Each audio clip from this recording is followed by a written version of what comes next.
کیا علماء اہل حدیث ہی حق پر ہیں؟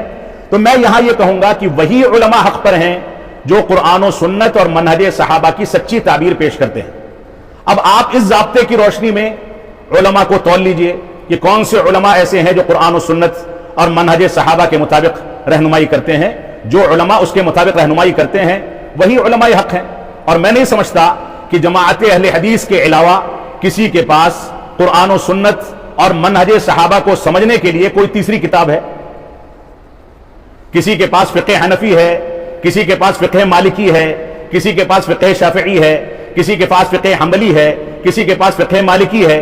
سب کے پاس اپنے اپنے اماموں کی کتابیں ہیں، ان کے اقوال پر چلنے کی سارے کے سارے بندوبست کیے گئے ہیں۔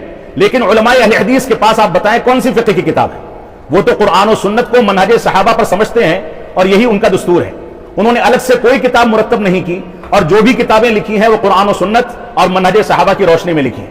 لہذا آپ انصاف کے ساتھ کام لیں گے تو اسی نتیجے پر پہنچیں گے کہ علماء اہل حدیث ہی حق پر ہیں، الا یہ کہ ان کے ہاں کوئی عملی کوتاہی ہو تو عملی کوتاہی کے بقدر ہم ان علماء سے بھی برات کا اعلان کرتے ہیں۔ ہم شخصیت پرستی کے قائل نہیں ہیں۔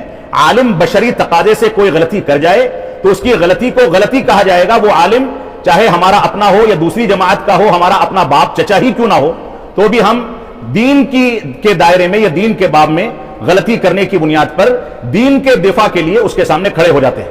اور بعض علماء نے کہا ہے کہ فلاں عالم دین ہماری نظر میں بہت محبوب ہے، لیکن وَلَكِنَّ الْحَقَّ أَحَبُّ إِلَيْنَا مِنْهُ، لیکن حق اس سے کہیں زیادہ محبوب ہے، لہذا اس عالم کی فلاں بات کو ہم ردی کی ٹوکری میں ڈالتے ہیں۔ تو ہمارے سامنے یہ ضابطہ ہے۔ اللہ رب العالمین ہم کو اس کا شعور عطا فرمائے۔